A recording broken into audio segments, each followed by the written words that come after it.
Allahumma salli ala Muhammad wa ala ali Muhammad. Allahumma salli ala Muhammad wa ala ali Muhammad.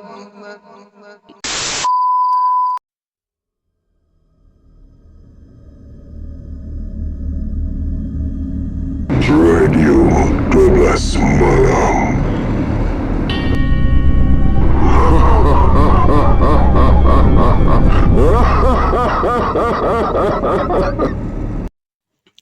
Assalamualaikum warahmatullahi wabarakatuh dan juga salam sejahtera. Diucapkan terima kasih hadir lagi ke dalam Radio 12 Malam bersama dengan saya, Anga.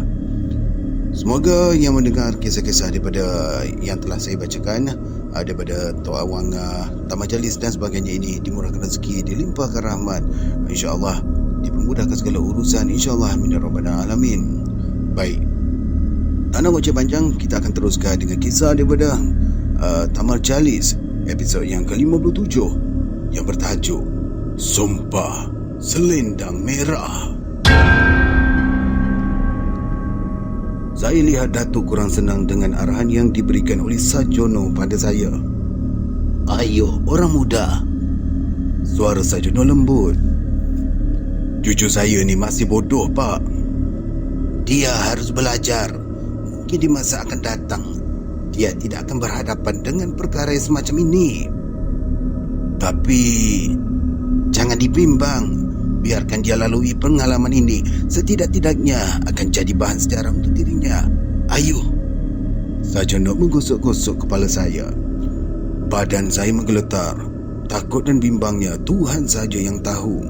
Saya berharap Datuk akan berusaha menggagalkan rancangan yang diaturkan oleh Sarjono itu. "Pergilah, Tama. Jangan kecewakan kepercayaan orang," kata Datuk. Ternyata saya dah tak ada pilihan yang lain. Saya pun rapat ke arah samat perang yang terlentang. Kedua belah kakinya terkangkang. Biji matanya bergerak mengikut gerak-geri saya. Dengan hati-hati, saya masukkan anak kunci ke lubang kunci. Usaha saya berjaya. Saya renung muka Sarjono. "Kau sudah membuka kunci di kakinya. Sekarang, rantai dan kunci di bahagian tangannya," perintah Sarjono. Saya renung muka Datuk minta simpati. Datuk hanya tersenyum. "Bukalah kunci di tangannya tu, Tamar," perintah Datuk. Saya sungguh kecewa dengan sikapnya itu. Saya terus membuka kunci di kedua belah tangannya. Bila saya memberi belakang pada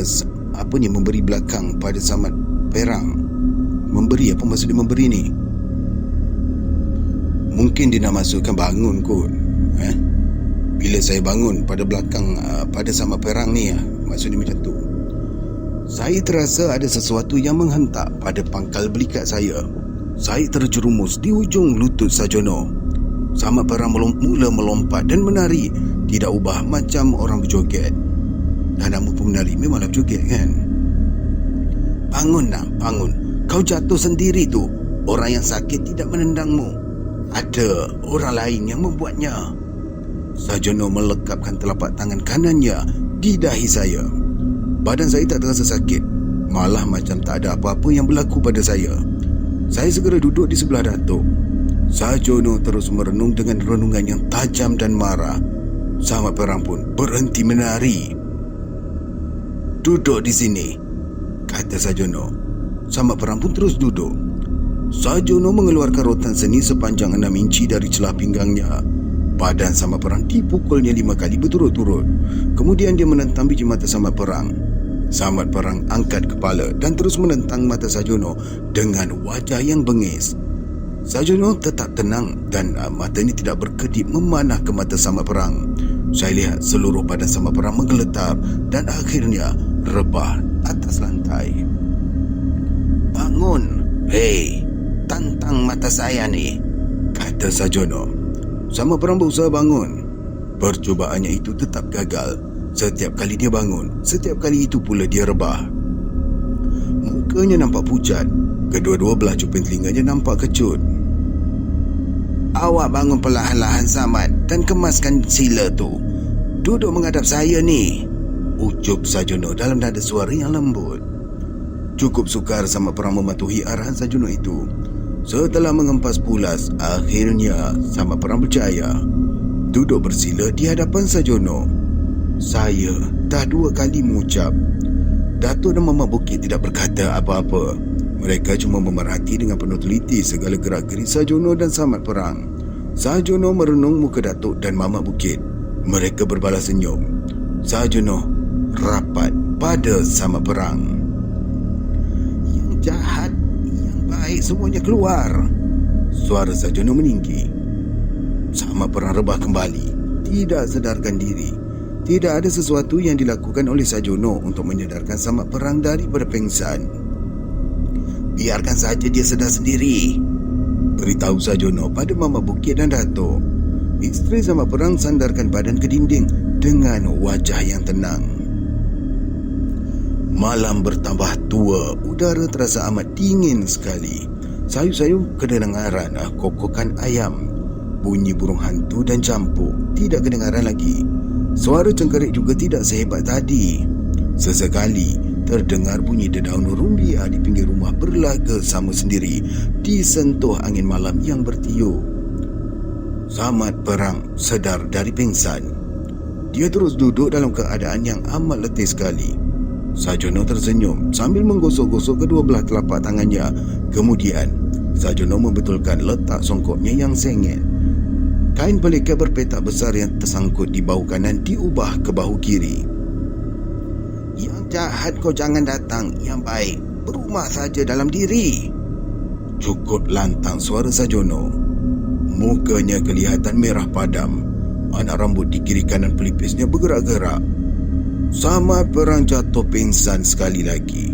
Dan kali ini Sarjono segera memulihkannya dengan menggunakan kain pelikat. Air. Muka Samad Perang. Apa ni? Oh bukan. Dia bukan muka ni. Saya pula terikut. Saya ulang balik. Air. Bukan muka, la ilaha illallah. Kenapa dia tulis muka kat sini? Minta maaf, saya ulang lagi. Air. Minta Samad Perang. Bagi dia air, ujar Sarjono. Isteri Samad Perang hulurkan segelas air pada Mama Bukit, dan Mama Bukit serahkan pula pada Samad Perang. Ini air dia, minum, kata Sarjono. Terima kasih, jawab Samad Perang. Semua yang ada di situ merasa gembira. Saya lihat kelopak mata isteri Samad Perang digenangi air yang jernih, tetapi di bibirnya tetap terukir segaris senyum yang melambangkan kebahagiaan dirinya. Pertama kali saya melihat suami saya bercakap dengan baik dan sopan santun, kata isteri Samad Perang pada Datuk. Sarjono yang berwajah tenang menggigit bibir. Samad Perang merenung wajah isterinya. Kau menangis ke Sofia? Tak, saya tak menangis bang. Matamu berair. Ya, saya menangis bang. Saya menangis kerana gembira yang abang dah baik. Aku tak faham dengan apa yang kau cakap ni, Sophia. Abang sebenarnya sakit. Sakit? Samad Perang renung Mama Bukit. Saya lihat Mama Bukit anggukkan kepala, membenarkan kata-kata yang diucapkan oleh isterinya. Bagi dia bantal. Bagi dia rehat. Sarjono menunjukkan kata-kata itu pada isteri Samad Perang. Perempuan yang berbadan kurus dan berwajah cengkung itu segera masuk ke bilik tidur dan keluar membawa sebiji bantal. Samad Perang saya lihat seperti keadaan yang bingung. Dia renung pada bantal besi dan ibu kunci yang terdapat pada tiang seri. Saya mengantuk, katanya pada Mama Bukit. Kau tidurlah dulu. Maafkanlah saya, tapi mata saya dah tak boleh nak tahan. Suara Samad Perang lemah sekali. Dia terus merebahkan badannya atas lantai. Mama Bukit angkat kepalanya dan isterinya menyorongkan bantal. Ikat tangannya saja. Bukan, ni daripada Sarjono. Ikat tangannya saja, bukan apa-apa. Sekadar untuk berjaga. Isteri Samad Perang segera mematuhi arahan dari Sajono. Dalam beberapa minit sahaja, kami yang berada di situ sudah dapat mendengar suara dengkur Samad Perang. Selesai atau ada lagi kerja nak kena buat ni, Kiai? Cukup hati-hati Mama Bukit mengajukan pertanyaan pada Sajono yang sedang duduk termenung macam memikirkan sesuatu. Ada lagi ke, Kiai? Ulang Mamat Bukit. Untuk malam ni dah selesai. Malam esok saya datang lagi untuk menamatkannya. Sajono bangun. Saya dan Datuk juga berjalan dalam ruang rumah 2 kali. Bermula dari arah selatan menuju ke utara dan berhenti di muka pintu. Dia merenung malam yang gelap, merenung pokok-pokok yang tertegun di halaman. Kokok ayam bertambah kerap. Udara pula sejuk kian terasa. Saya nak pulang ni, kata Sajono pendek, dan ketika itu juga saya terdengar jam dinding di rumah Samad Perang berbunyi sebanyak 12 kali. Baiklah, di sini saya menjelah. Seandainya anda rasa anda mencari channel-channel yang membacakan novel-novel serama lama 80-an 90-an, anda berada di tempat yang betul. Jadi jangan lupa untuk share supaya kawan-kawan kita yang lain yang meminati konten yang macam ni tahu, dan sama-sama untuk mengembangkan lagi channel kita ni yang bersama, ya. InsyaAllah, terima kasih. Dan satu lagi, jangan lupa untuk bertemu saya di Nota Khalifah. Saya ada di sana nanti, insyaAllah. Baik, kita teruskan. Mamat Bukit segera turun ke tanah. Isteri Samad Perang membawakan lampu gasolin ke muka pintu. Cahaya daripada lampu gasolin menerangi sebahagian daripada kawasan halaman rumah. Saya hantarkanlah, Kiai, ujar Mama Bukit sambil menolak basikal tua keluar dari bawah rumah. Sajono meminjak mata anak tangga dengan teliti. Dia akhirnya menyarungkan selipar kulit ke kaki. Berdiri di situ sejenak. Malam esok saya datang lagi. Saya minta sediakan rotan halus atau rotan seni yang panjangnya kira-kira 3 kaki. Sajono meninggalkan pesan pada isteri Samad Perang. Saya balik dulu, ya. Malam esok saya harap awak datang. Sajono merenung muka Datuk. Dengan izin Allah saya akan datang, balas Datuk. Saya harap Allah akan memperkenankan permintaan awak tu, balas Sajono lalu bersalaman dengan Datuk. Jaga suami awak tu baik-baik. Saya rasa malam ni dia akan tidur sampai siang. Kalau takut, cari kawan. Sajono renung isteri Samad Perang. Baik, Kiai. Saya jaga dia. Lepas hantar Kiai, nanti saya datang kemari. Secara mendadak Mama Bukit bersuara. Bagus, celah Datuk. Sajono renung muka saya dan tangan kanannya menepuk bahu kiri saya. Sajono terus duduk di bahagian belakang basikal. Mama Bukit pun kayuh basikal tanpa lampu membelah malam yang gelap. Hebatlah naik basikal malam tak berlampu, kata saya. Mamat dia dah biasa macam tu, sahut isteri Samad Perang. Datuk ketawa kecil, seolah-olah memberitahu saya itulah keistimewaan orang kampung yang tidak kenal dunia moden, tidak kenal lampu elektrik di tepi jalan. Tetapi mereka tidak pernah mengeluh dengan keadaan itu. Mereka hadapi dengan tenang dan penuh cabaran. Kami balik dulu, ya, beritahu Datuk pada isteri Samad Perang. Selamat jalan. Jangan lupa malam esok datang lagi. Kalau tak ada sakit demam dan umur pula panjang, saya sampai, jawab Datuk.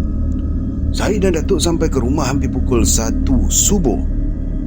Pukul 1 subuh, Nenek menyambut kami dengan wajah yang masam di muka pintu. Tetapi Datuk tetap memberikan senyuman yang paling manis untuk seorang isteri yang setia seperti nenek. Janda mana yang awak gila? Anak dara mana yang awak intai hingga jauh malam baru nak sampai ke rumah? Kekendang telinga saya menangkap suara nenek. Nenek cemburu. Tak ada janda, tak ada anak dara. Yang ada awak seorang saja. Sebab itulah saya balik ke rumah. Tingkah Datuk yang diakhiri dengan ketawa pendek. Saya yang baca rasa macam geli hati pula. Nampak ada kisah manja-manja tak kira umur. InsyaAllah kita semua berkasih sayang bersama dengan isteri serta suami masing-masing, insyaAllah. Sampai bila-bila lah, sampai ke jannah, insyaAllah. Syok tengok macam ni. Nenek terus diam dan merapatkan daun pintu serta menguncinya sekali. Saya terus merebahkan badan di bilik kecil yang dihaskan untuk saya. Semua yang saya lihat dan alami di rumah pesamat perang terbayang kembali. Sukar untuk dipercayai dengan fikiran yang waras bila seseorang menyuruh sesuatu yang dianggap jahat dan baik keluar dari tubuh manusia, kemudian mengizinkan benda yang baik menguasai hati dan perasaan manusia seperti yang dilakukan oleh Sarjono pada samat perang. Andainya kalau saya ceritakan pada orang lain tentang kejadian itu, pasti orang yang mendengarnya akan ketawa dan mengira perkara itu tidak masuk akal, lalu akan menuduh saya pembohong. Tetapi perkara yang tidak masuk akal itulah yang saya saksikan dengan mata kepala saya sendiri. Memang aneh, dunia dan manusia tidak dapat dipisahkan daripada menjalani kejadian-kejadian aneh yang kadang-kadang tidak masuk di akal, kata hati kecil saya sambil menarik selimut. Dan akhirnya saya pun terlelap. Saya terjaga dari tidur bila Datuk menarik kaki saya dengan kuatnya. Bangun, jangan dilayan kemahuan hati, nanti kau berkawan dengan setan. Bangun, sembahyang subuh, katanya keras. Saya tidak boleh membantah. Saya pun bangun dan menjalankan rukun Islam yang kedua. Datuk sengaja pulang lewat ke rumah samat perang malam ini, kata Datuk. Tidak guna pergi awal. Sarjono sendiri sudah mengatakan yang dirinya akan sampai ke rumah tersebut pukul 12.30 malam. Pukul 11 kita bertolak dari rumah. Sementara tu, biar aku membaca Quran, beritahu Datuk pada saya. Rasa gembira menguasai hati saya bila mendengar keputusan dari Datuk. Kau pergi baca surah Yasin, ujar Datuk lagi. Saya baca dalam bilik tu. Tanpa membuang masa, saya pun masuk ke bilik. Pintu bilik saya kunci dari dalam. Membaca surah Yasin bukanlah satu tugas yang menyenangkan hati saya. Lebih-lebih lagi kalau ada tugas lain yang saya kira lebih mustahak dari itu. Jadi saya membuat keputusan yang muktamad. Saya tak nak baca surah Yasin. Saya harus menyambung kerja saya yang terbengkalai sejak 2-3 hari yang lalu, iaitu membuat sangkar burung. Pelita minyak tanah saya pasang dua sekali. Oh, dipasang minyak tanah ni dua biji lah. Keadaan dalam bilik cukup terang, tetapi saya masih tak puas hati. Saya mahukan cahaya yang lagi terang. Saya pasang 5 batang lilin. Kemudian saya keluarkan pisau kecil serta bila-bila buluh yang sudah diraut dari bawah katil. Saya pun memulakan kerja membuat sangkar burung mengikut bentuk yang saya ingini. Tamar, kau baca Yasin atau tidur? Tak dengar suara pun. Saya baca tu, tapi tak boleh kuat. Suara serak, tekak saya sakit ni. Betul ke ni, Tamar? Betul, sumpah tu, kata saya sambil menajamkan bilah buluh bahagian bawah. Kemudian bila itu saya tekan pada rotan yang dijadikan gelegar sangkar. Bagi meyakinkan hati Datuk yang saya membaca surah Yasin, sesekali saya meninggikan suara sambil menyebut beberapa ayat dari surah tersebut yang saya ingati. Sambil melakukannya, saya ketahui sendirian kerana saya sudah berjaya memperdayakan Datuk. Tepat jam 11 malam, Datuk terus ketuk pintu bilik. Gelang kabut saya sorokkanlah sangkar yang baru siap separuh itu ke bawah katil. Kepala saya sarungkan dengan songkok. Surah Yasin saya pegang. Pintu bilik saya buka lebar-lebar. Bagus, kau cucu yang baik dan mendengar cakap, kata Datuk. Terima kasih, Tok. Habis, apa lagi? Saya dan Datuk pun meninggalkan rumah. Nenek cuma mengantar hingga ke kaki tangga saja. Nenek berpesan supaya kami berhati-hati berjalan kerana banyak binatang bisa yang merayap malam. Begitulah sikap nenek saya. Dalam marah, dia tetap sayangkan suami. Setiap detik yang berlalu tidak dipersiakan begitu saja, tetap diisi dengan doa dan harapan semoga berbahagia serta dipanjangkan usia. InsyaAllah kita semua pun macam tu, insyaAllah, amin. Pakat-pakat amin, amin. Nenekmu wanita kampung yang banyak menyerahkan harapan pada keadaan. Seorang isteri yang setia tetapi mempunyai suami yang kurang mementingkan hati dan perasaannya. Datuk mengeluh dalam perjalanan. Saya sayangkan nenek tu. Aku juga sayangkan dia, Tamar. Kalau kau mencari isteri, Carilah perempuan sebaik nenekmu. Saya tak mau kahwin lah, Tok. Satu waktu kau akan kahwin juga, Tamak. Dengan siapa, Tok? Hanya Allah yang Maha Besar akan menentukan jodohmu, Tamak. Saya tersenyum mendengar cakap Datuk. Nak kahwin dengan siapa katanya. Hati-hati. Ini cerita 80-an 90-an. Zaman tu tak ada sajat. Sekarang ni kena hati-hati. Elakkan berjumpa gadis yang berhalaku. Saya bayangkan dalam kepala wajah-wajah gadis yang saya kenali, tetapi semuanya tidak saya minati. Kami sampai ke rumah Samad Perang. Sarjono dan Mama Bukit duduk di bawah pokok bertemankan lampu minyak tanah. Datuk tidak menyoal kenapa mereka duduk di luar, tidak di dalam rumah. Datuk tahu, selagi belum tepat jam 12 malam, Sarjono tidak akan memijak lantai rumah Samad Perang. Saya dan Datuk turut duduk di bawah pokok. Sarjono yang tenang tidak banyak bercakap, tetapi Mama Bukit tetap rancak bercakap dengan Datuk. Tepat jam 12, kami pun masuk ke rumah Samad Perang. Duduk di ruang tengah, isteri Samad Perang menyerahkan rotan seni pada Sarjono. Bagaimana keadaannya? Tanya Sarjono. Alhamdulillah, dia tak meracau dan terus tidur. Bila jaga, dia minta air. Lagi, dia bercakap dengan baik dan mula bertanya khabar tentang kawan-kawan dia. Bersyukurlah pada Allah yang memberkati usaha-usaha kita. Sarjono menadahkan kedua belah telapak tangannya sambil membacakan sesuatu. Bila mulutnya berhenti bergerak, kedua belah telapak tangannya menyapu muka. Ni saya nak mulakan sekarang ni, beritahu Sarjono pada Datuk dan Mama Bukit. Silakan, jawab Mama Bukit dan Datuk serentak. Sarjono terus membuka kunci pada rantai besi yang mengikat tangan Samad Perang. Bangun. Sarjono kejutkan Samad Perang.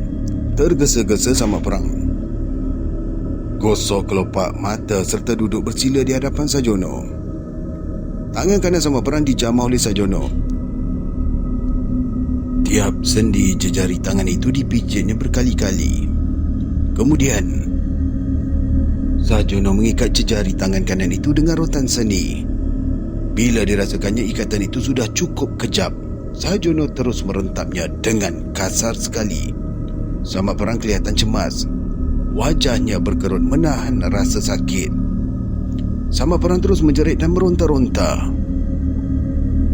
Sarjono terus memegang hujung rotan dengan sekuat hatinya. Samad Perang berpusing-pusing di lantai. Dia bagaikan kehilangan tenaga untuk berdiri. Dan jejari tangan kanannya yang diikat dengan rotan kelihatan lembek. Samad Perang terus lemah. Suaranya bagaikan tidak keluar. Ketika itu jugalah Sarjono meratapinya, lalu menepuk belakangnya.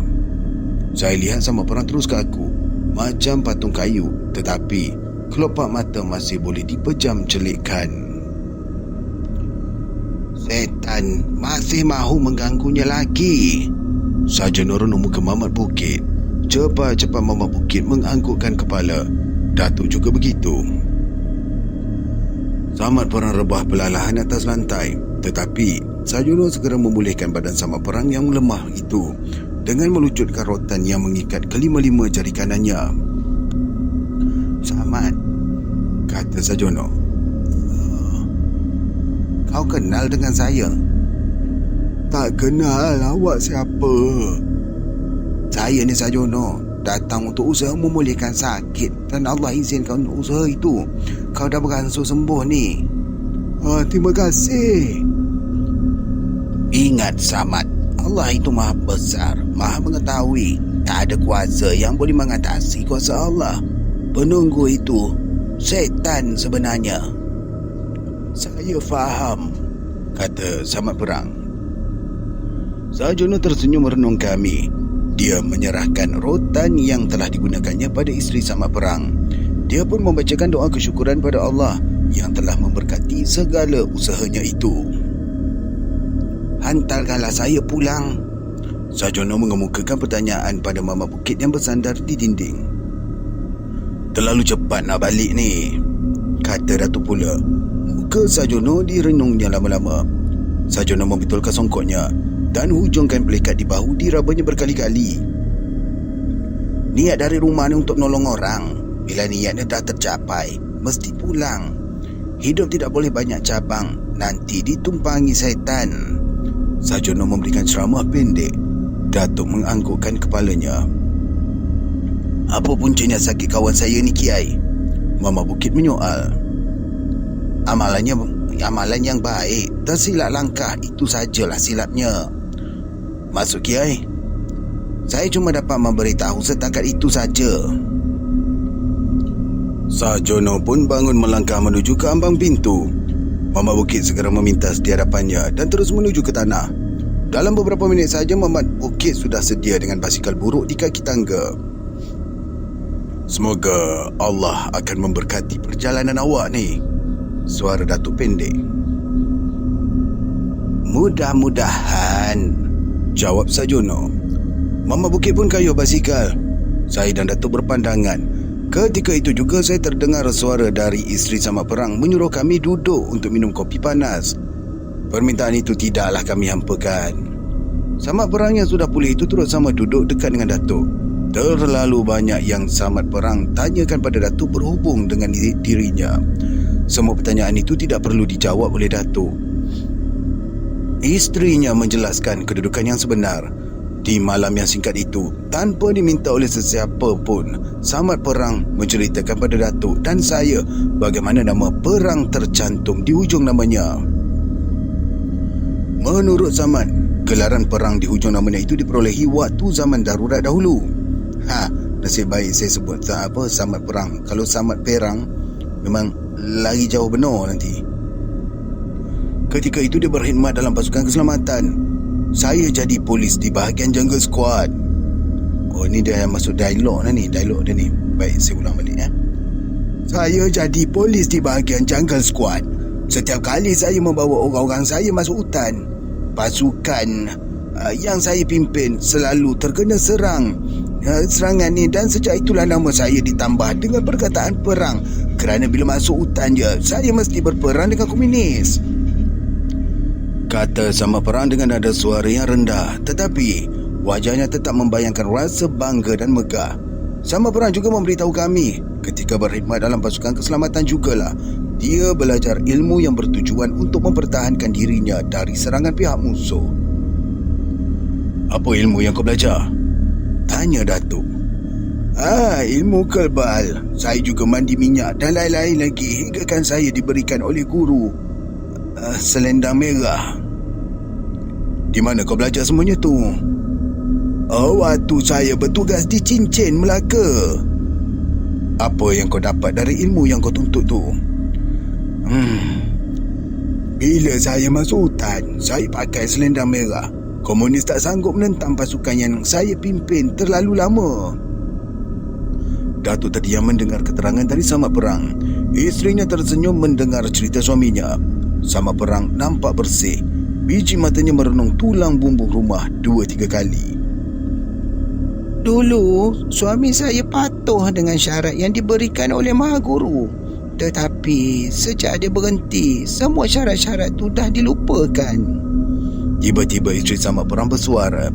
Biji mata Datuk terbeliak mendengarnya. Samat Perang cuma senyum sahaja. Apa syarat-syaratnya?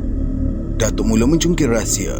Samat Perang renung isterinya, kemudian menganggukkan kepala, seolah-olah memberi kebenaran kepada isterinya untuk menjawab pertanyaan yang diajukan oleh Datuk. Apa syaratnya? Ulang Datuk lagi. Sembahyang 5 waktu tak boleh tinggal, tak boleh minum arak, tak boleh berjudi dan main perempuan. Setiap malam Jumaat mesti baca Yasin. Tak boleh makan minum di kedai bukan orang Islam.